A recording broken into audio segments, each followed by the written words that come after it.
Uh, all the good stuff. It is Very all the good. good Perfect. stuff. We push the buttons, we do the thing. We're on Facebook Live. Hello, everybody. We are the Podguyz podcast, bringing it to you live as we do 10:15 Eastern Standard Time. I'm Tony Kaz. Kevin Neary here. Of course, we have the ever-loving Picasso, the dreamer of dreams, the dreamer of nightmares, Wow. Le Picasso. And for those of y'all's viewing audience right there, Sparky has drawn the word high once again every week with the high on the big board. That's Sparky's big board for people that are brand new to watching the show. What we talk about sometimes, Sparky will start to draw the situation out, or if Sparky was there during the scenario, he will draw what he witnessed as vividly as possible on the big board, Sparky's big board. So keep an eye on that situation. Tony, Yes, we have a guest this week. We do have an unbelievable guest this week. You may or may not know him. He is a very good-looking individual, the Mr. Rich Manley. Fresh from his hit series, of course, Culture Shock. Thank you, guys. Hi. It's great to be on this show, and I'm looking forward to this. Rich, you have never heard of us. That's okay. That's It's okay. You know what? And your we're gonna energy. make this so. We're gonna make it so we are unbelievable, and it's gonna be a fantastic time for yourself. I'll tell you, you just brought up Culture Shock, and I'm going to be honest, I've never seen the show. Okay, I have watched. I checked out the outline online, and so Rich, could you give me like a little bit of a reason like to watch, because this sounds wow. This is a little bit to fill in. What is Culture Shock? It's on Netflix. Is it on Netflix? It's on Tubi TV. Tubi TV. Okay, all right. Tubi TV, yeah. So basically, Nate, I was going to talk about Netflix now. See, now we're on the wrong thing. We gotcha. I know. See, you're putting the words in my mouth. So basically, Culture Shock is this. It's all about connection and magic. So when I was growing up, my grandfather traveled the world, and he was a surgeon. So he'd travel and he would give a lot of seminars on medicine. But in the 40s, they taught surgeons sleight of hand to be better with their finger dexterity. So he learned magic. And when I was a kid at like 10 years old, he showed me my first magic trick. And I would also see all the trinkets he'd bring home and put in his office and his study. It was like this Indiana Jones museum there. Now, and we like to interrupt you while you're talking a little bit about the story. What was the first magic trick? The first magic trick was a card vanish. So basically, I've got a card and I make it vanish and then I make it reappear. Okay. And I sucked at it. No, it was not beautiful. It was not. I was 10. And so let's just say you progressed through your years now. Yeah, okay. I had small hands. Wait, when you're 10 years old, did people tell you were bad at the joke or bad at the card, the magic trick, or no? They were very nice about it, Good. because it was my family. Good. Christmas would come around and they'd be like, "Oh, here he goes again with the card behind the hand trick. Here we go," and they're like, "Oh yeah, we see it, but it's great, But they were nice. They were nice about it. Your the surgeon story reminds me of that old Cartoon Network show where Henry Winkler played a doctor trying to create more borders called Doctors with Borders. Yeah, catchy name doctors for a catchy show. Yeah. Where he's like, we're gonna need more maps. It was just a goofy, sketchy thing. Have you not seen that? No. I don't think I've seen it. You gotta look at Fonzie. Believe me when I tell you, you're not missing out on anything. Okay. All right. Scratch. You really are. No. Do not believe Tony on that at all. It's horrible. Henry Winkler goes full on, full on Fonz. He was drawing more borders for insurance companies, but continue, sir. Continue. Hey. So, all right, let's see how good I am at picking up from where I left off. I'm sorry. After Tony just. I know. We like to veer left and you go right. I apologize. It's all good. So going back to the card trick. So anyway, I learned this card trick from my grandfather. And, I'd been fascinated by magic because of it and travel because of his travels. So when he went to these different cultures, these different places and met these cultures, he would do magic for them, like in the Amazon. He met tribes in the Amazon or in Tibet, even in Japan. And he would go on these adventures, meet the people, and he would do magic. It was a way to kind of connect and bridge the cultures and kind of break the ice. And I just thought it was an amazing thing that he did. And so when he passed, he gave me his travel journal with all the places that he visited. And that was the inspiration for the show. It was like, okay, I got this journal. I've seen everywhere he's gone. So wouldn't it be cool to retrace his steps and see all these places and then see what he was looking for, like perform magic for these same communities. As an homage. As an homage. And it's just been an eye-opening experience because all the places you go, it's like you can't write the story. It kind of writes itself in a way as you're out there and you're meeting these people and doing magic for them. And it's just, it's a story of connection and seeing how people connect. Has any... Go on. I'm sorry. I watched your couple episodes, but I love the very first episode, except for one thing. Okay. The intro. Let's hear it. Oh, yeah, okay. All right. Now, this is my own opinion. It's not the opinion of the mass watchers that have watched this show. Okay, let's hear it. I'm not a big fan of getting forward then reverse. I feel like it could have been a bigger build-up to magic. But it was the trip and the experience and the people and I get all of that in the whole situation. Beautiful, like absolutely beautiful. I see what you're saying. I even forgot that was in there. But yes, I do know what you're talking about. I would have to agree with you on that. I do agree with you on that because it's good to just keep the story flowing. But I don't want to give too much away. But I see what you're saying. No, that's all right. That's all right. I get it. Go ahead, Kevin, please. Yeah. No, Tony took my question. Damn it. That's all right. No, I'm messing with you, Rich. You've obviously been at this for much longer than people probably give you credit for. I'm sure you get that whole like overnight success thing gets on your nerves once in a while. Am I right about that or no? No. I normally, I don't really think too much. That makes me sound like an idiot, but I don't think too much in terms of that sort of stuff. I just normally, I go to the mountains a lot. I go rock climbing, and this stuff that just comes as part of what I'm doing is just kind of like in the background, I guess. Also, and has anyone on your, you show them a magic trick. Have they ever shown you, like, try to top your trick? Yeah, there was one guy in Egypt. It was always Egypt, no matter what was the place. And it was one guy who I was trying to buy a lamp from in this bazaar. It's called Khan El Khalili in Cairo. And I was trying to buy this lamp, and he kept raising the price. And we were like, wait a minute, you said it was this price, and then we turned our backs and we started talking, and now it's more expensive. I don't understand. Did you add a diamond to it? I don't understand what just happened. And he's like, but I think it's more like this price. And then it got more expensive. And I was like, okay, how about this? Since you like to negotiate, let's play a little game. I'm going to do a card trick for you, and then you sell it to me for free if I can actually, mess you up, or if I can fool you. And so this whole time, he's trying to screw me up. Like, he takes the cards. I have him pick a card. Okay, pick a card, take it, sign it. He's screwing me up. He's trying to shuffle them. He's doing all these things. He's laughing. His friends are there. I'm like, all right, this is a challenge. This guy. And so he puts the card back in and all of that. And then we start shuffling it up. And I say, what's the name of your card? And he's like, no, I'm not going to tell you. And I'm like, no, just tell me what's the name of the card.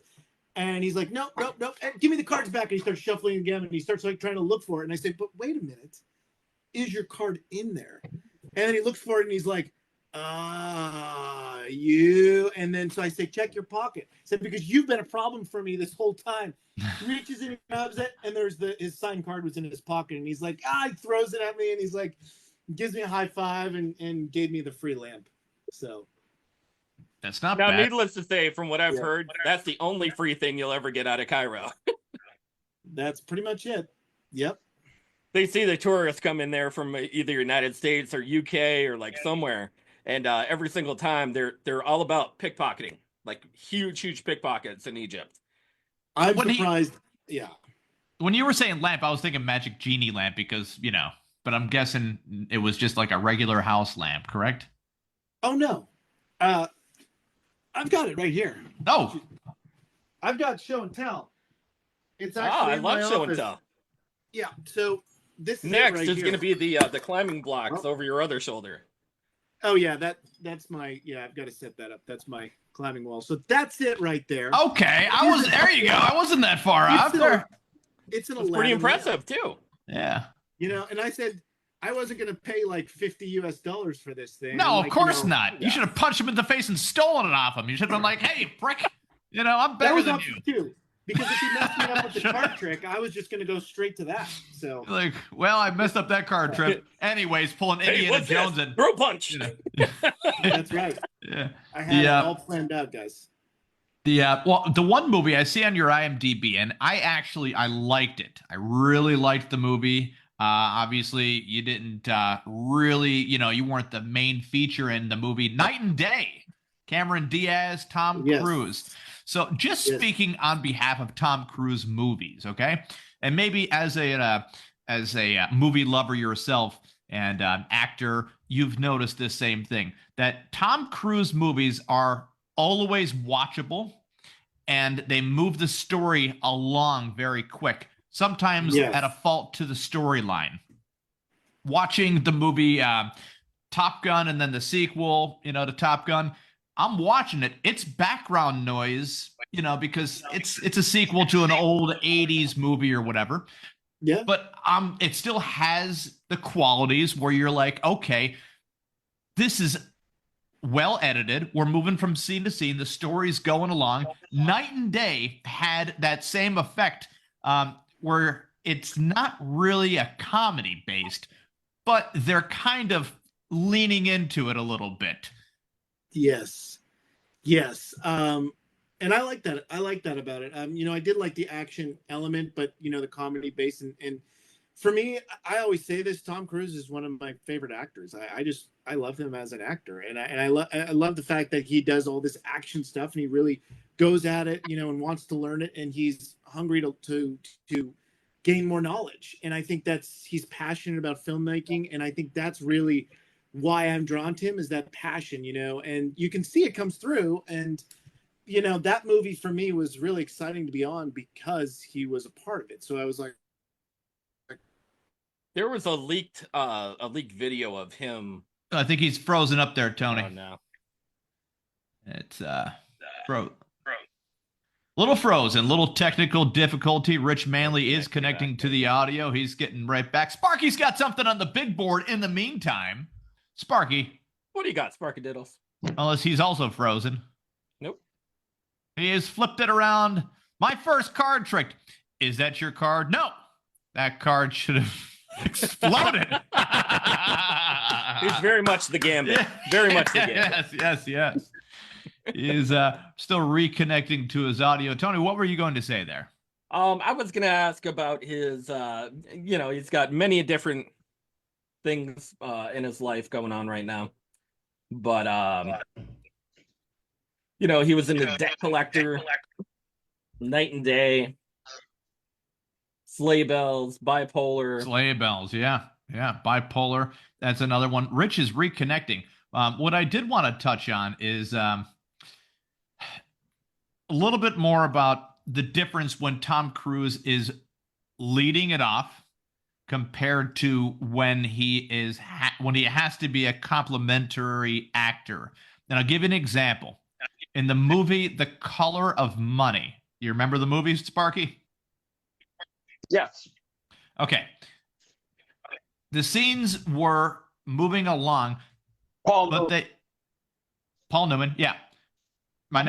Totally my point. But they weren't moving too quickly. You were able to settle in a little bit with the scene. You were able to they got these shots of Paul Newman, and I think the influence of Paul Newman in this movie onto a young, Tom Cruise must have been 18 Super or young. 19 years old. Yeah. I think that influence transferred over where certain scenes where Cruise comes up to Paul Newman, end of the movie, and he says, "I let you win," sort of thing. And Newman's character, we all felt it. Like, oh my God. But just the camera staying there and him sitting in his own shit for a little bit. And I think that's the only thing that's kind of missing from these Mission Impossible movies, like a Night and Day. They're very formulaic. And No, I think he was doing there was one video of him in he was back scene, and of course he was talking to the crew, and he was yelling at them, like, because I guess it was during the pandemic. Okay. And he was like, he said, "You know what? You should be happy. You should be happy that you even have a job. And here I am trying to be professional, and I'm coming in here with every ounce of my ability, 100%, and you guys are giving only half to maybe even a quarter of what he's doing." And he really dug into people, like really dug into the crew. But it's 100% true. They should have been there 100% for the movie, and not even necessarily that they have a dramatic part in the movie. If you're a back scene guy, you're the wardrobe person, you're the coffee getter, whatever you need to do, like, you are there for a specific job. That was also during the COVID time. Yeah. Yeah. But where people were getting laid off, they weren't getting many jobs, and there wasn't a lot of people on scene. It was a very, very dry time where people couldn't even be on scene, let alone in the same building at the same time with that many people. Yep, they had to work under restrictions, and that's a lot of what was going on during, not just to create a movie and all that, but Rich is back. I think we got Rich. You're back. He's back now. Rich, honestly, this was the weirdest thing. That were we talking about ghosts or something? We were talking about ghosts. Yeah. My computer is fully charged, and it all of a sudden just turned off. I'm not going to plug Apple on this one. Huh. Is someone coming through the computer there? That's what it is. We've interviewed many a ghost teller. Yeah, we have. God. Well, good to see you guys again. Hey, Rich is back. Welcome now, Rich, back. I don't know if you were staying tuned there during the whole reboot session, but I was getting onto a little bit of Tom Cruise, the one movie where they kind of let scenes sit a little bit, if you understand what I mean, where an actor gets the bad news in a movie, and you get the image, you get the camera on them at that exact moment, and edited well and enough where you have a good 8 to 12 hard count seconds in there where you get to watch the scene unfold. You get to watch the emotions unfold. Have you ever seen the movie The Color of Money? Paul Newman, Tom Cruise, pool players, pool hustlers, right? Yes. Okay, so end of the movie, right? We're seeing Paul Newman. He's going at it. He's back at his game. He gets into the championship game with Tom Cruise's character, and bam, he thinks that he's won, but Cruise threw it. He threw the match, and he lets him know it too. That scene where we get to experience Paul Newman realizing you didn't win shit. You won nothing. And they set the camera up. They made him kind of sit in his own shit scenario where you're now getting the whole reaction. You're feeling sorry for this guy, even though he's a terrible hustler. And he's now shown Cruise how to hustle. And Cruise got so good that he hustled the hustler, and they both made money, thinking, hey, this is supposed to be good. But it was such a chip to the ego. And, you're getting all those emotions, not even realizing, as now the audience, now you're realizing that this isn't a real thing. This is just a movie. But they're portraying their characters with such hardcore accuracy in that scene. Yes. That you feel the realism. And to be a part of that scene, Paul Newman, one of my favorite actors of all time. Oh yeah. You could put him in you could put him with a limp hanging out with Bruce Willis in what was that? I forget even the name of the movie, but just put it on for background noise sake. Yeah. Because every scene Paul Newman's able to steal. a little bit from that part is where I think Tom Cruise is like, wow, maybe that's how you should let a scene kind of sit for a little bit, because he did have those dramatic moments in the movie Vanilla Sky, which not a lot of people were a fan of. I liked it. I was very, totally serviceable. They had very few jump the shark moments. Jason Lee didn't need to be there, in my opinion, but he was the play the buddy guy. Hey, man, replaceable. Not like a Robert De Niro in the movie The Joker. Like, why are you here, Robert De Niro? Did you just another good one is Magnolia. I loved him in Magnolia. Oh, absolutely, yeah, it's a great Magnolia. movie. Yeah. That was, and then there's the Jamie Foxx one. I forget what that one's called. Where he's got the white hair. He's a hitman. Oh yeah. Oh God. Really good movie, but you're right. The name is escapable in a big way. It's like, what was that one? God, it was. He was Jamie Foxx was his taxi driver or something. Yeah. And then God damn. What was the name of it? Sparky, write it down on the big board if you could think of it. But no, the countless amount of movies that Tom Cruise has had. I mean, between himself, say like an Al Pacino. Al Pacino's had these amazing roles as well. I don't know if you're a Pacino guy or a De Niro guy. I love him in the Robin Williams one where you can't sleep. Insomnia. I liked him in that. Who's that? Pacino. Oh, Pacino. Pacino and Robin Williams, where Robin Williams plays the killer, like the serial killer. And Pacino's hunting him down in Alaska, but he's suffering from insomnia, so he's like looking for Robin Williams, but he also can't sleep. Because there was a movie with Robin Williams did play with both of these guys. He was with Robert De Niro in the movie Awakenings, where he played serious Patch Adams. No, I'm joking. But he played the name of that movie is called Collateral, by the way. Collateral, yeah. Collateral, you found it, yes. Yeah. Now, Disney actually, when they bought Patch Adams' life story, right? Now, I've got to meet him in reality. Really cool guy, the actual doctor. But when Disney bought the rights for Patch Adams, they were like, oh, we got it. They're like, did you read it? No. We're getting there, though. We bought it. So they have the rights to Patch Adams. Patch Adams was he was actually gay. Like the woman portrayed in the movie, that was supposed to be his boyfriend. Yeah, that was supposed to be his boyfriend. So Disney's like, oh, maybe we can't have that. It's a girl now. So they edited that whole big part of his life right there. Wow, I never knew that. Yeah. So. And it was so that way it would be family friendly and all that nice stuff. So the real Patch, like dude got paid or whatever, right? He got his cash out of the whole idea.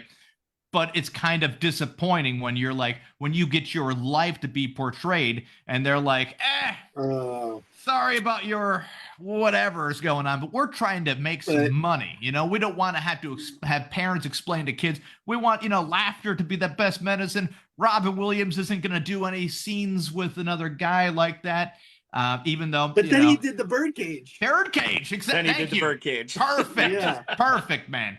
Yeah, he did the Birdcage with him and Nathan Lane, but that was not a Disney production. That was, I think, that was Miramax at the time before they went bankrupt. And it's always like a temporary. I feel like these production companies, not as much anymore, are like temporary holding companies until they eventually fall into too much debt. Flubber was a Disney production, correct? Oh, Flubber. We're going back to Flubber. Going to Flubber. Going to the land of Flubber. Wow. Do you have a Robin Williams role that you just can't live without, where you're like, no one could have done the job but Robin Williams? You know where I'm going with this. I think. I do. Yeah. It's got to be Mrs. Doubtfire. It is Mrs. Doubtfire. And by the way, there is such a creepy thing to do besides actually, I don't know, getting a lawyer. You have child support. Okay. You have visitation with your kids or whatever. Dude, dressing up with prosthetics to make yourself look like a woman to spend more. Here's an idea. Don't lose your job. Don't be a jerk to your wife. She upgraded. You are the problem. She upgraded to a Pierce Brosnan 007. She's fucking James Bond right now, and you get to hang out in your loser apartment while what are you doing? What leg he had to stand on where he didn't want to do a voice for a cartoon bird smoking a cigarette? Who cares? You have a job to provide for your family. Sally Field fell in love with your ass. Jerk. I feel like you should have been the lawyer on the other side. On the other side, the movie would have been over. He would have been in prison. I'd be like, this man trespassed, cross-dressed into his house. The youngest one's got to be traumatized as hell forever. Exactly. You know, just imagine, Rich, you find out, if you're a little kid, finding out that Santa Claus might not be the realest thing ever, but let alone your dad's face is melting in front of you. Holy shit. You know, like, walk in and she's going to the bathroom and you just see that happen. You're like, what? Wait a minute. Wait a minute. Yeah, and his brother helped facilitate the idea. No one told him along the way. Mention attempted manslaughter. When he, yeah, with the poisoning. With the poisoning. Yes. By the way, rated PG, but it's like a 90s PG, so it's really PG-13 to on the line of R. Yeah. You know, and by the way, actually, I would say if it's 90s PG, it's rated R now. That's easily. Absolutely. But you're 1,000% right. No one else could have pulled off that role. I have an unpopular opinion because the actor I'm about to mention is one of the most popular and beloved figures around. It is unpopular. You might agree, though. Every movie that ever starred Bill Murray is good in, but very replaceable with maybe Dan Aykroyd. If you replace Groundhog Day, great movie. But if Bill Murray did not exist, and say it was Chevy Chase, say it was Dan Aykroyd, you replace them, you're still getting a good movie. That's true. That's I think now that I'm thinking about it, but I don't think you could replace Chevy Chase in the vacation movies. National Lampoon, yeah. Possibly, because the next version we saw of that type of character was like a Tim Allen from a Home Improvement. That's true. You know, kind of what was he? He was a writer. That one I remember. Remember when he was a writer in the woods, and he was so pissed off because his wife was writing a book about the squirrel that was better than his book. Oh, that was Billy Crystal. Throw Mama from the Train. No, not that. Not the Danny DeVito one. It was Funny Farm. This is another one that the name escapes me. Funny Farm. Yes. Funny Farm. Yeah. I feel like I liked him in Funny Farm. So, Rich, how long have you been in the acting game for? Because I've done movies before since the age of 16, and then here and there I've been doing stand-up comedy for 15 years, podcasting with Tony, and then we had the Big Daddy's Roadshow before time, and a whole bunch of slew of stuff. So I count myself as a busy man, but for yourself to be on the spot where you're at right now, you have to be doing this since like forever. How long have you been doing this? I started, in Massachusetts. So I started in Boston. I got into the whole entertainment thing really through modeling when I was 18. And then that modeling agent got me booked in gigs and commercials and acting in commercials starting like 18 years old. And but here's the thing. This is going back to, I guess, and I don't think this was on. We talked briefly before the podcast about being the homeless guy. But you can't be the homeless guy. You can't. You just can't do it. Your teeth are way too perfect. Listen, people will say that, like that. You'd be the homeless guy that they say, oh, he's just doing this as a job. He's a faker. He's faking it. He's going to hand that sign out to his social clout. But that was it. Like, people were telling me to go do the modeling thing. And I was very kind of, I was doing martial arts. I was big into martial arts. I loved Bruce Lee and Jet Li, and I loved action movies. And I really didn't want to be like, coming from Massachusetts, I just, it's like very hardened over there, and for me to go do that, I was like, I don't really want to do that. It's just not me. But, everyone's like, but the money's good. And so I was like, oh, okay, I'll do it. I'll do it for that. And so, I started doing it for that. And then, it just built into more things. And so here's the thing with my agent, he always wanted me to be clean cut and everything. So I started, around like 21, growing out my facial hair. And he's like, no homeless look. No. they will not hire you. No. And I was like, fine. So no, since then, only homeless movies. Exactly. So it was Jesus. always, yeah. And so that's like going back to, the whole acting thing and how I'm doing. That's kind of why I was always like, there were these roles that I would get cast in all the time. And, it was always the clean cut, clean shaven, all American guy.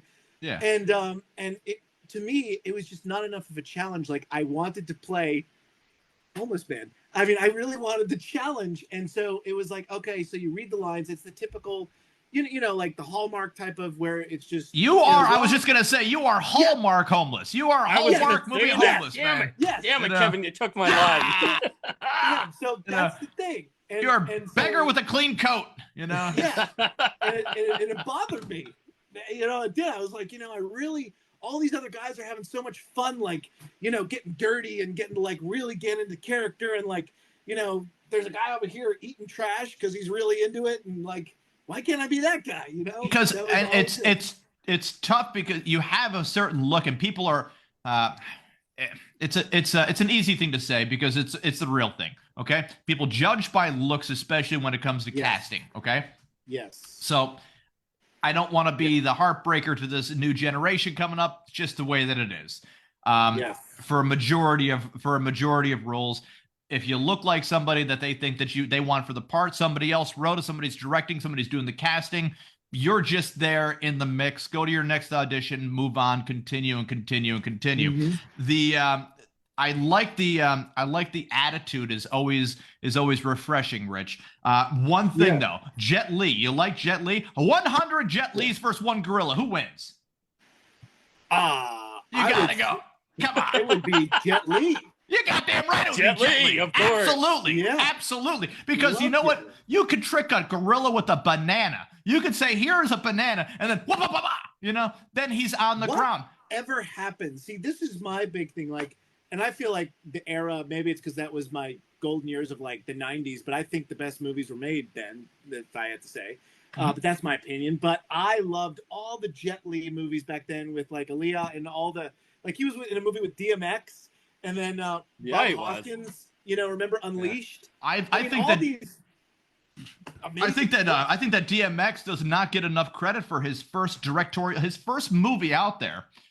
Belly. That was outstanding. Oh yeah. I think that it was it had that indie look to it. Yeah. But they weren't trying to make it look that way. Like a Tarantino would try to make it look indie, and then you're like, that's a familiar. Is that Michael Madsen? They're like, yeah. Is that Steve Buscemi? Yeah, but it's an indie movie. You're like, man, I know what you're doing there. That he was in. Who's that? Expendables. He was in the first one, the second one, and the third one. I don't know who the hell is buying that Jet Li would get his ass kicked by Mel Gibson in Lethal Weapon 4. A much older Mel Gibson, Lethal Weapon 4. Dude, that's not happening. Danny Glover to be like, oh, now I'm going to come and also fight you. And it's such an obvious cutscene if you're a fan of editing at all. And, those who are get a little crazy. We're like, okay, there's Danny Glover. There's his stunt double. Glover, stunt double. Yeah. Now, Rich, did you ever do stunt work yourself? Or I did. So I came out to Los Angeles really because I loved Bruce Lee, Jet Li, Jackie Chan so much that I wanted to do, like stunt. I wanted to be a leading man action hero. So that's why I came, because I had all the stunt work. I had all the fight choreography, like fight training, stunt training, falling out of windows, all that stuff and driving. So I came out for that, and it was one of those things where when I did come out and was working with the community, I was like, yeah, but, I really want to get more into, and it's like you just said, they cast you based on, the look and everything else. So to me, I was constantly getting frustrated because I'm one of these people that really likes to take my destiny in my own hands. And it's really like a hurry up and wait. Like, you can only do so much. And you keep going to the auditions and you keep trying to get the part. But it's never the part you want. I did. Yeah, I actually had a theory on Stephen Hawking that he was actually never smart. It was just some really good-looking person that nobody believed was smart too, and that he just worked Stephen Hawking like a puppet. Where he's just like, fine, I'll find somebody that. What looks does that mean when he was at Epstein Island? Yeah. You're giving me ideas now. Telling you, man. Telling you. So He's I'm gonna guessing. resurface. You watch. I'm guessing you were a big fan of the movie Once Upon a Time in Hollywood, then, correct? Yes. Yeah. Yeah, very, very good movie. Very good. The accurate portrayal of Charlie Manson not being a psychopath. If you actually, look up his songs on YouTube, where we're always told, "Oh, these are terrible. These are terrible songs." Not bad, easy to listen to, kind of mellow, folksy, of course, for the late '60s. Yeah. So not bad, but are you familiar with the Charlie Manson story at all, or no? Yes. Yeah. Yeah. Was in Michigan. His probation officer moves to California, then becomes the DA. And by the way, he takes his favorite client over, a part of the MK Ultra trials. Charlie Manson, Ted Kaczynski, basically any psychopath that made any headline news in the past 40 to 50 years has been a part of some kind of weird CIA experiment. But yeah, I digress a little bit because I'm not going to try to maneuver down that rabbit hole. Brad Pitt's acting in the movie, I mean, he is astonishing when it comes to anything. He's got this, I guess he has a disability where he can't recognize people by faces. Man, what a superpower that is, where you're just like, I got a disability card that says I don't need to know who you are. Here you go. That's Rich, great. don't be offended when I say this by any means. But you have the chin of Henry Cavill and the look of somebody like Orlando Bloom. Like, very, very rugged. You work out all the time. He's a blooming Cavill. He's a blooming Cavill. You're a blooming Cavill. I only do that when I'm on camera. The thing is, when I don't, and this is what my producer was saying the other day, he's like, can you just stop looking homeless? Like, he's like, I know you get cleaned up when we need to film, but like, he's like, when you're, just out and about, because I wear a hat. I just wear a hat and I don't shave for a while. And then it's like, okay, jump on camera and then you be the guy, but he's always like, just for the love of God, just stop trying to look homeless. You can't. So just, It's Sparky, what do you got on the big board out there, buddy? He's flipping the board around. We got something here. The homeless magician, behold, the cardboard bot of transportation will bring anybody here. Help me, Wayfair. Okay, there's the Wayfair conspiracy theory. So, Rich, we did a whole episode on a fake. By the way, we knew that it wasn't a real thing, okay? Yeah, totally fake story. Wayfair had a conspiracy theory out there that people were trafficking children through cabinets or whatever. So you would purchase a cabinet, but you would really get a trafficked child from a third world country or something like that. No, the cabinets were hundreds of thousands of dollars. They were a lot of money. They were a suspicious amount of money. Did you get one of these in the mail? No. This was the story that was out and about. There was a conspiracy theory going around. We knew it was debunked, but I said to Tony, I said, let's just talk about it like it's fucking breaking news for an hour, And we did. Because we had a guest on that we did not really care for, and I'm just like, what do you think about the Wayfair thing? Guy's like, I've never heard of such a thing. I'm like, yeah, but isn't it a terrible thing? And he wouldn't say like, no, like that's not a terrible thing. He's just like, I don't even know if it's real. You could buy a Robin for like $120,000. You could buy a Jessica for $100,000. A Kelly, there was like a Kelly cabinet for like $400,000. I was like, who's paying that kind of stuff for for a cabinet? Even though they do have high-end furniture that is out there, and people will pay that kind of money, but it always feels like money laundering when something is like, I'll sell you this apple for $4 million. Agreed. It's now art. You're like, dude, what's going on here? Yeah. What the hell is going on here? Yeah. Wow. Well. Yeah, but we talked about it because it felt like a funny thing to do. And the comments ended up lighting up, calling us idiots for talking about it. That's been debunked. La, la, la, Wow. Yeah. So That's crazy. People were biting into the trolling. They were just like, how dare these idiots? Hold on. They fucking fired up their fingers and Going shit. in for the jugular. It's and if you always look up these same people's profile pictures, underneath their about, it's either divorced or separated. So they got some time on their hands if you catch my drift. Yeah, I know. I try to avoid some of the troll comments that I get for some of the things, and it's funny, but I actually kind of find them. Some of them are kind of creative, and I'm You're just so like, yeah.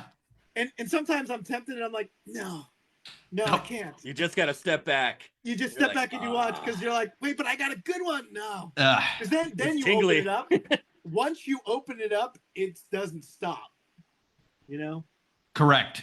Yeah. Yeah. It's and yeah, no, it's tough. I've gotten, I've taken some comments before, not off this, but I've taken some comments where I'm treating it like a crowd work to a degree. Like, you're insulting me. Oh, great. I'll insult you too. Ha ha ha. To the point where Evan, they're we're like, not here to troll people. We're not here to I troll. never said we were here to troll people. Never You know said what we were are here for? Go on, Rich. Tony. What are We're we here here for Rich. for? Oh my, But Rich is you know here. what, Holy Rich, crap. I'm back. Hey, I'm back. Rich is back. He's back. Hey. Yeah. Oh, wow. He disappeared. It's another How did you magic get trick. back? It happened. It's magic, guys. Got to watch out for it.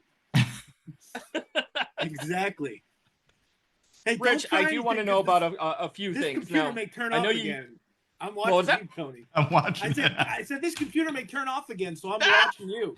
The dang ghost. Yeah. I want to know about your kayaking adventures, of course. I know you're a big world traveler. Where is the craziest place that you have traveled to kayak, rock climb, outdoor adventure sports? Where is somewhere that you would say, man, that was the coolest place? And not necessarily even Peru, but if you have to say Peru, that's okay too. I was about to say Peru, and then you screwed that up. So now I got to think. Okay. Just really mess him up. Say Darfur, I'd be like, I was there, Great. No, I would say actually Alaska. See, I didn't say Peru, but Alaska had some great.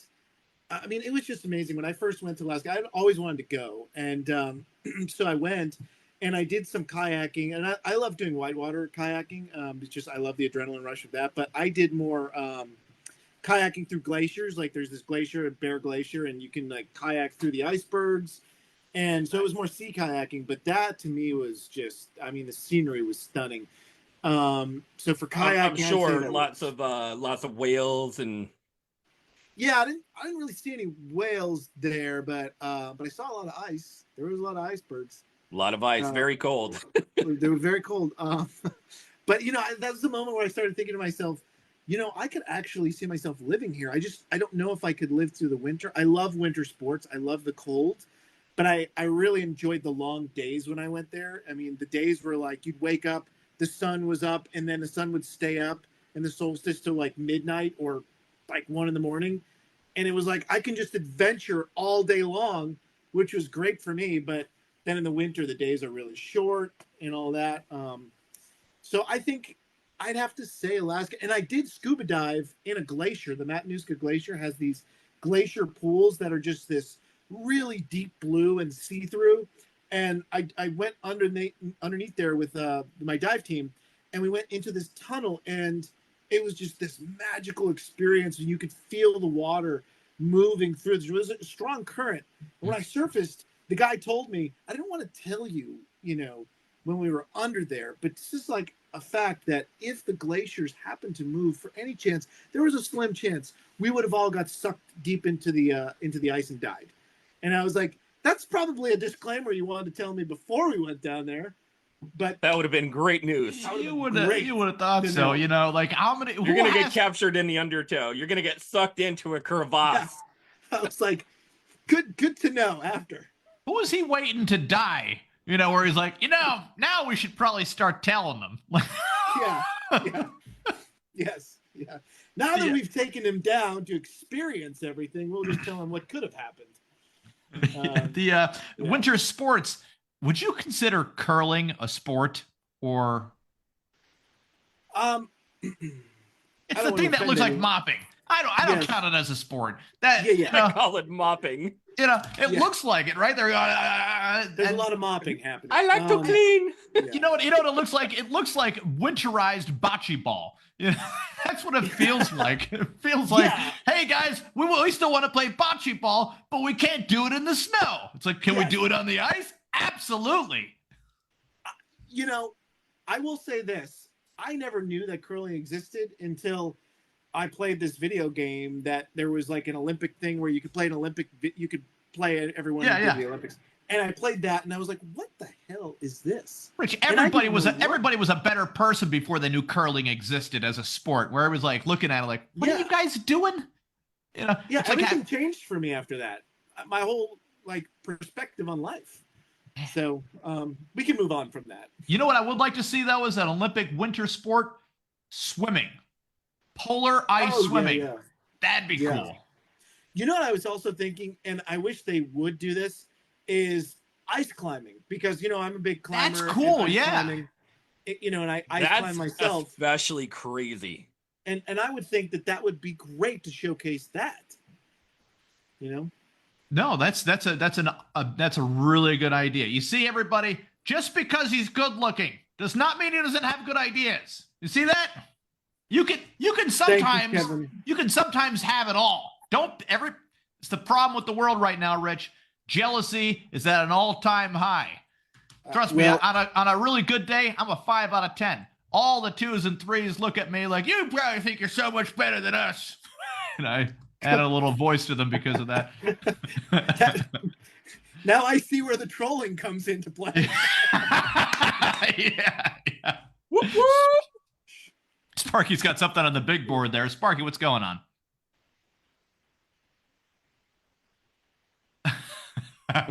Iceberg, get ahead. Let's go, Rose. How come I can't see this? It's like I can't see any of the Sparky's No, oh my gosh. You have to go up God. to the very top of the screen, right up here. There's a box that says view on it. And if you hit the view button, it'll pop all 4 of us into the screen. Boom. There we go. You got it? That is the most vivid picture you'll ever see of the iconic Titanic right there. I know. There it is. For our non-viewing audience right there, Sparky is one of the most dramatic artists around. We all know what's going on in the picture, and that's the point with all art. You should know what's going on with the picture. If it's a banana duct taped to a wall, I'm sorry. It's not going to last that long. Yeah. Doesn't count. I'm all for abstract art until you're, pulling Jackson Pollock games and just crapping on a canvas and running your ass around it. And you're like, dude, everything counts as art to a degree, except some people are a little angry over AI art. Are you familiar with this robot art stuff or no? Yeah, I don't really, because I'm big into, like, when I travel, I take my camera and I take photos of, the people I meet and different, landscapes. And I'm just really big, on the art of it all. And the AI thing, I think is cool to a degree. Like if you want to touch up a photo for some reason, like for instance, if you've got a photo and you took this beautiful photo and there's always that one guy that steps in front of the camera and you're like, why did you ruin the shot? At least you can remove that guy. And that happened a lot when I was traveling. There's always these people that will always find a way. Like you spend 5 minutes setting up the shot and you're like, okay, here it is. And it's like of an elephant that's in this perfect pose. And then all of a sudden there's just some random guy that steps out of the bush. And you're like, God, if only I had that AI. Way to ruin it. Yeah. Now we have it. Yeah, that'd be really tough Sparky if you got that drawing pictures in the back of an elephant picture. tough if you got that picture and you're like, you know what, I'm keeping the guy in there. Then the CIA's like, we've been looking for this terrorist for so long. Where did you find him? You're like, I don't know, he just popped out of a bush. down there doing some magic tricks. I mean, Exactly. Rich, we have to ask you, what is next on the agenda? The guy, I seem to have found this guy and he was whittling these cabinets. I don't know. I think he was selling them overseas. All for Wayfair. Yeah. He kept putting children inside of them. I was like, hey, pal, get out of my picture. Yeah, what are you doing? Get out of there. Great. Right now. You can do that over there. You get a shot of the pyramids here, and this guy's over there doing whatever the fuck. Yeah. They're only Russian names. It's like Katrina and then Catalina and yeah. Jeez, but we that's know why. what's going on, Wayfair. We all know. Yeah, Wayfair. You're not fooling anybody. Rich, I I'm have to glad ask you've about your educated. time in at the Magic Castle. Yes. What happened? What happened in your time in the Magic Castle? Magic Castle time. So I used to perform there. I used to be a member there, and I had a great time, going there. But after a while, I've just done it, gone to the castle so many times, and it's a great spot. But I kind of was like, okay, I've been here a number of times, and people ask me all the time, hey, I want to go to the Magic Castle, and I can obviously get people in, but I haven't been in like at least 3 years. I haven't performed or been there. So but, your magic card has been revoked out, huh? So you saw through that, didn't you?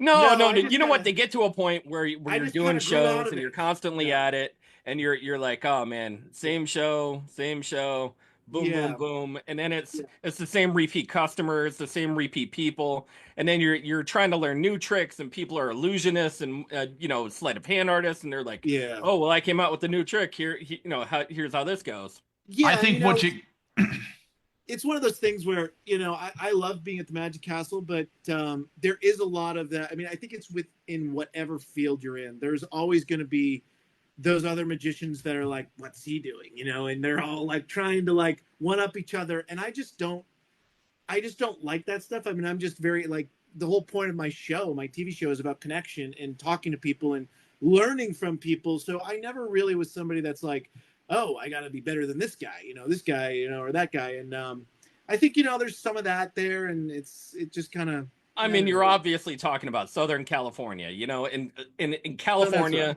the LA region. Yeah. That's huge. Like people do specific tricks. I forget the Asian gentleman who does these. Yeah, Shin Lim. Yeah.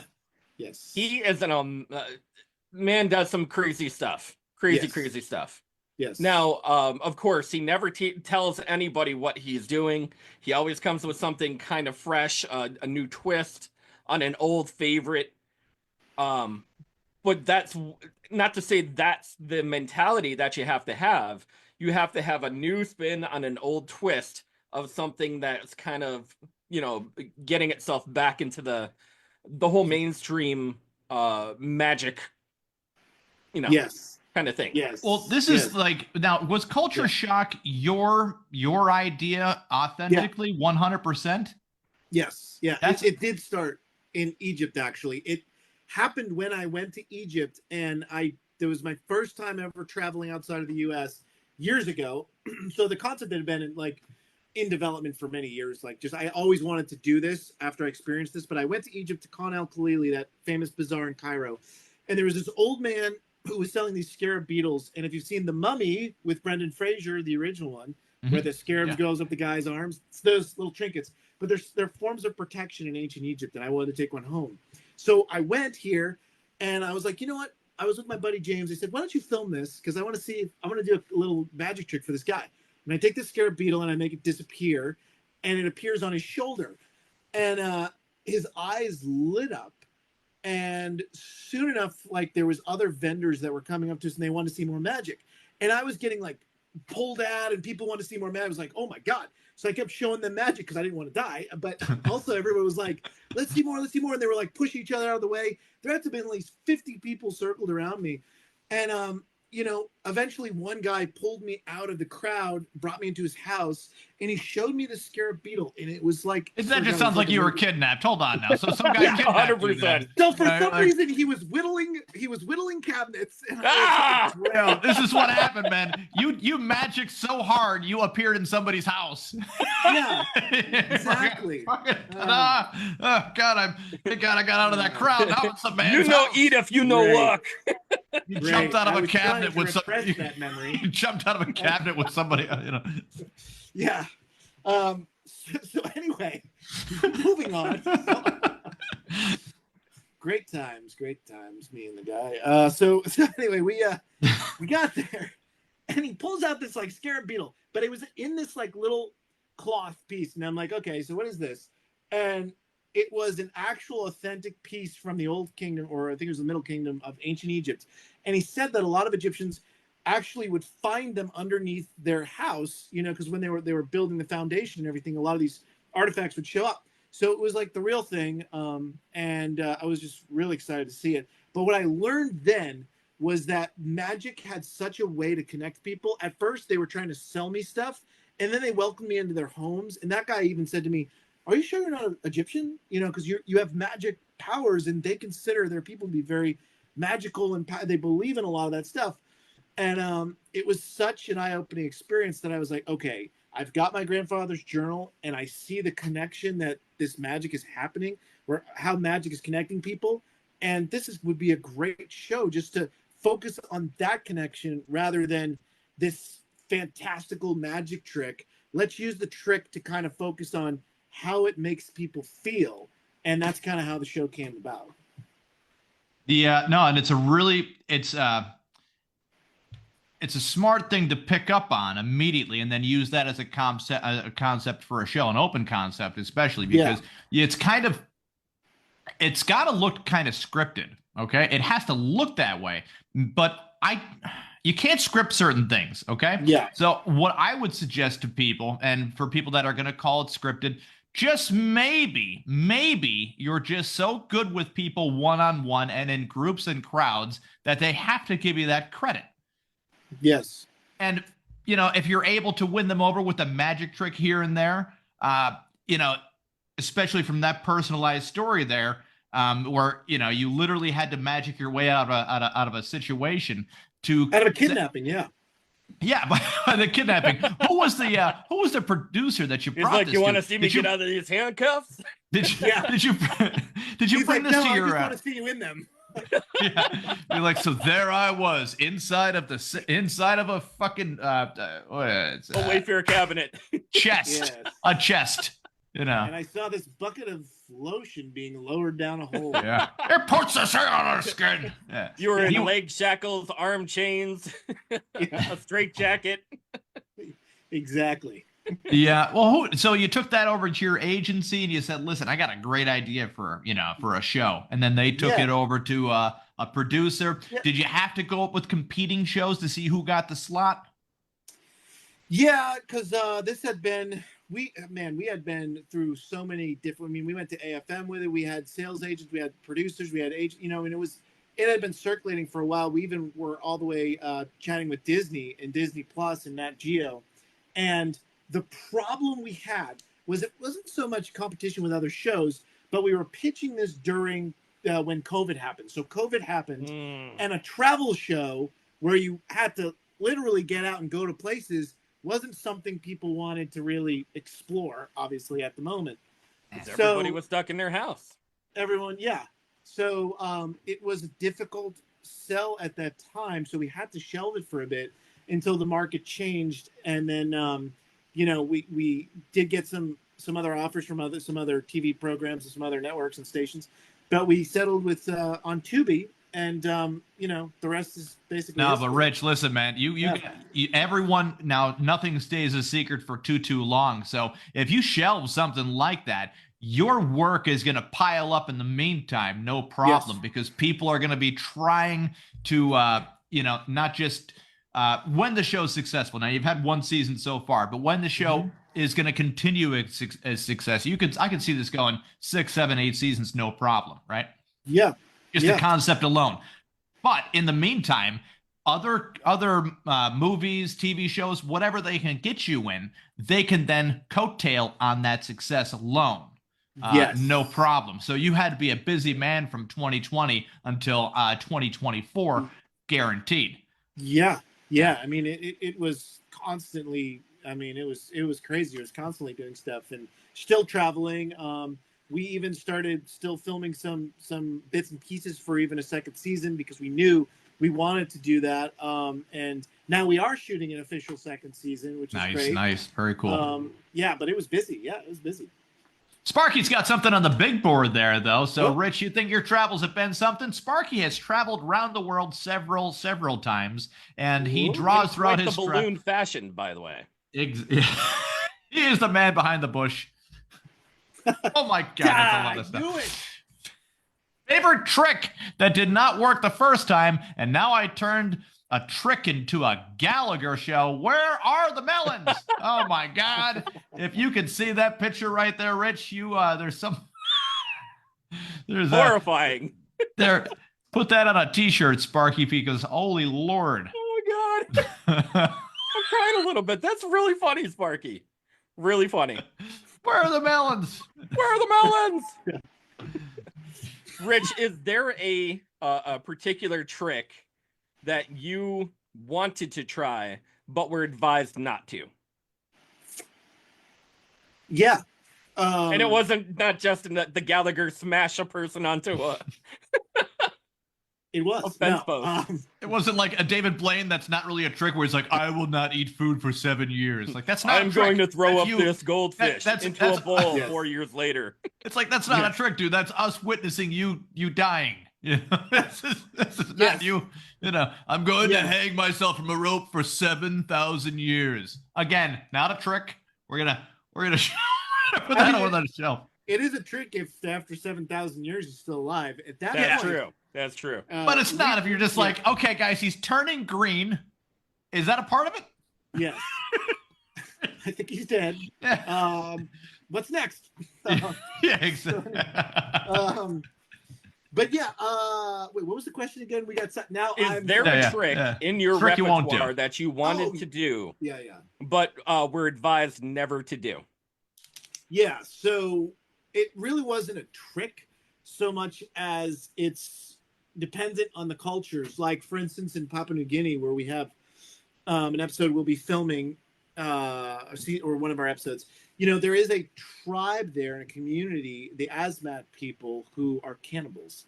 And you have to have government protection to go in there. But it's like, in Indonesia, they really strongly believe in magic. And, going into some of these places, it is advised that you don't want to seem like you're actually, have magical powers, because that could be dangerous for your health. They're and going your to eat well-being. you and everybody in the camera crew. They will Yes. sacrifice you to gain your Yes. powers. Exactly. Yes. They eat me to get my powers. They don't care about the camera crew. No, they let them go. Listen, I would eat a person if I was told, if my whole life was living outdoors, halfway and halfway Yeah. not, camping and all that nice stuff, and somebody said, hey, if we eat this magic man, we get some powers. I'd be like, dude, I'm fucking down.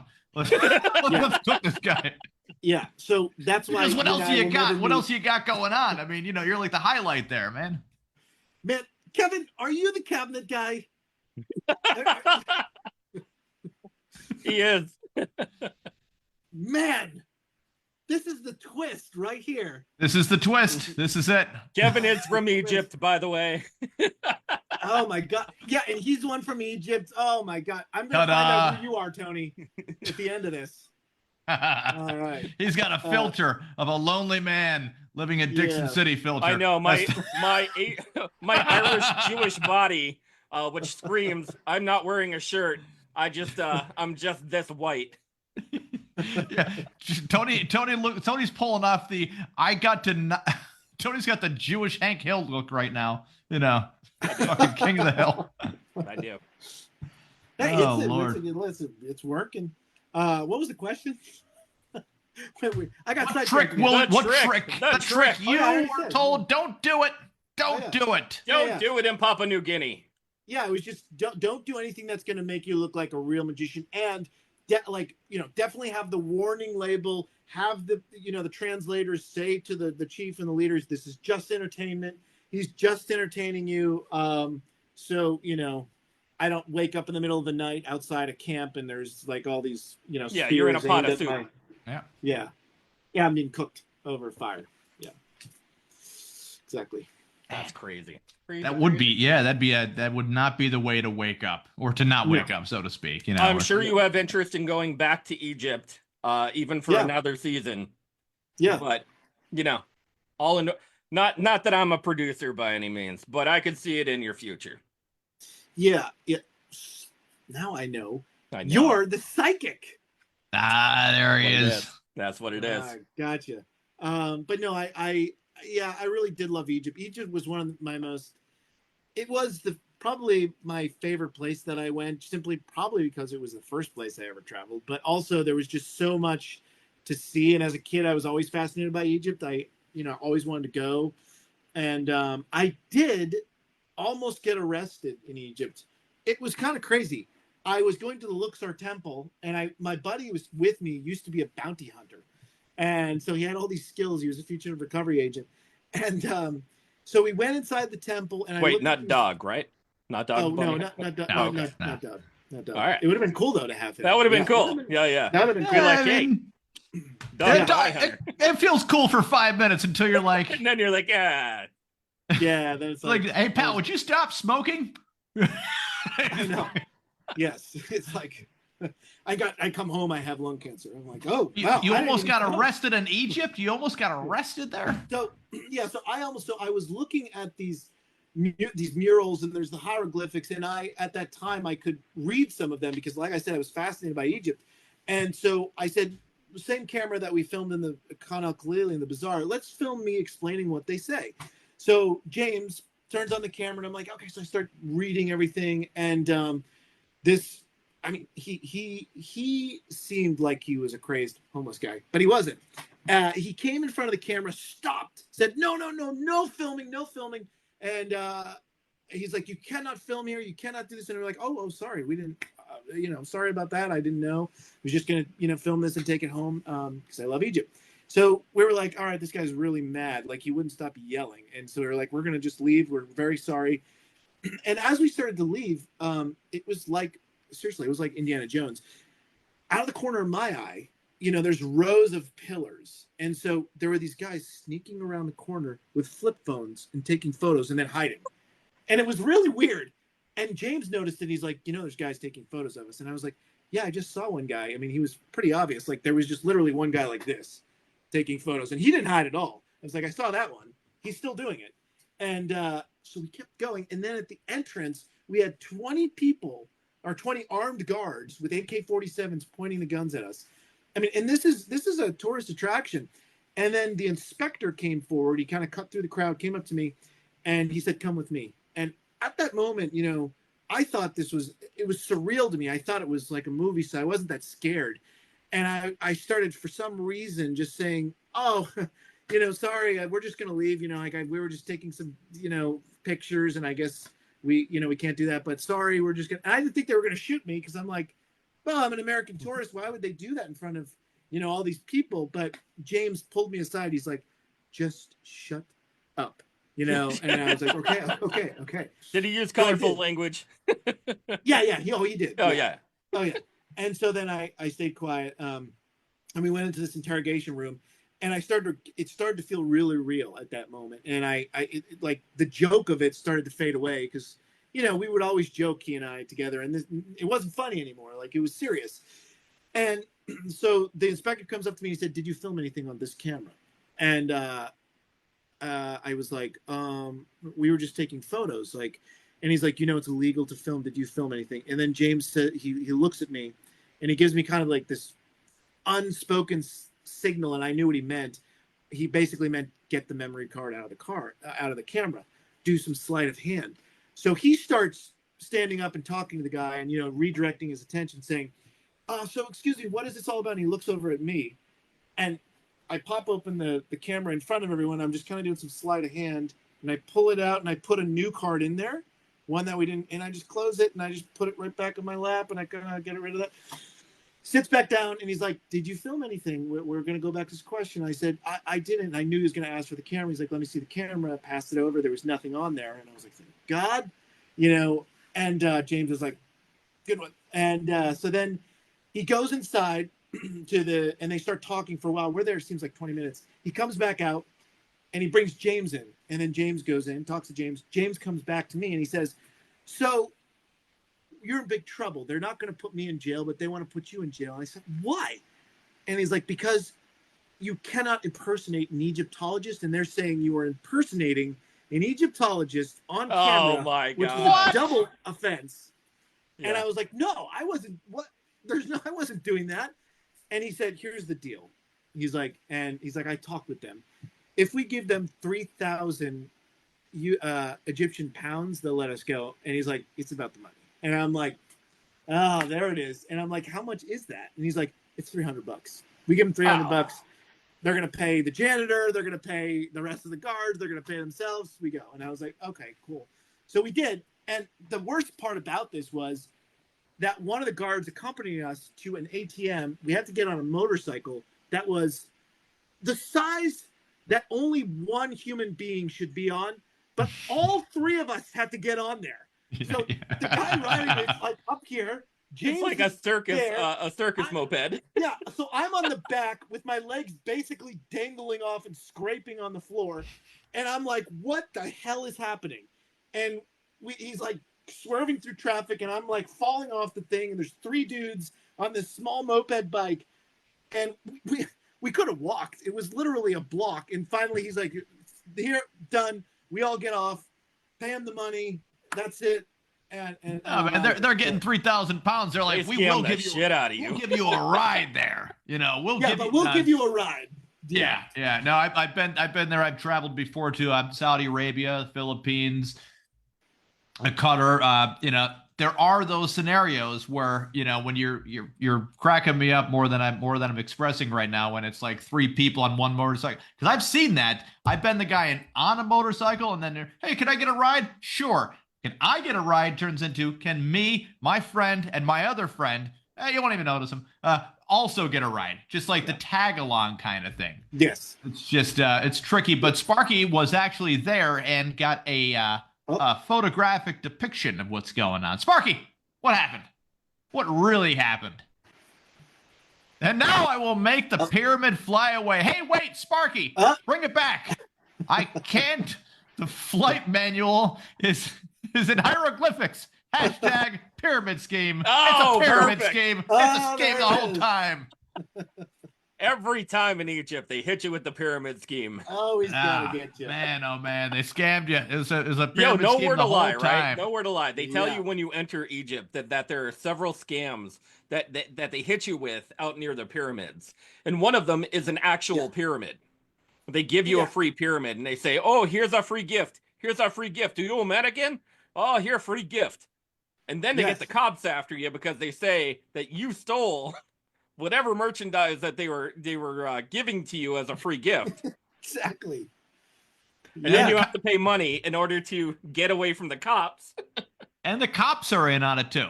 Cops are right in They're it. like, oh my God, I'm going to have to arrest you. I have gun too. Hold on. They do the same with scarabs. Yeah. They do the same with pyramids, and they have like this pamphlet thing that they give you, and all of it's just a giant scam. It's like the roadmap to the pyramids. That's what it's called. What they didn't have was, after that event, I did go to the bazaar, and I learned the secret again, was I can magic my way out of this next time. That's the secret. That's the secret. True. Once they know you're magical, all bets are off. Look, I wish everybody said that same mentality. So you should just convince them that you're a time traveler and be like, oh my God. Yeah. What happened to the pyramids? These used to be glorious. Glorious, I say. They've gotten trapped in the sand.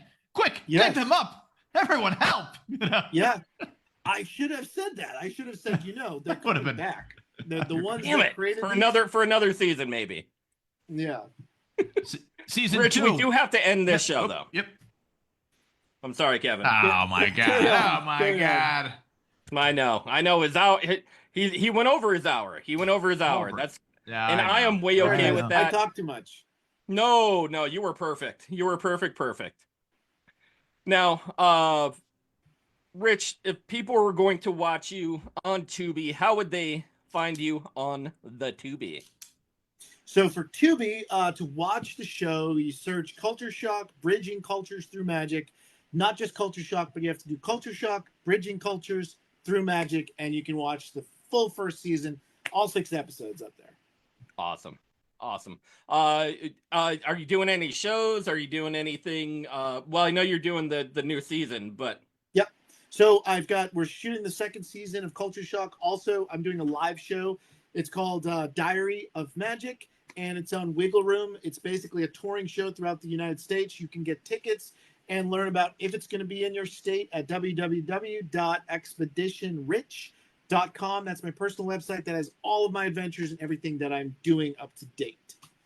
Very cool. Awesome. Very cool all around. Well, Rich, I can't wait for season 1, season 2, season 3. I can't wait for this thing to get not just to be recognized, but to get yourself recognized. This is National Geographic, Discovery. These guys missed out on it big time.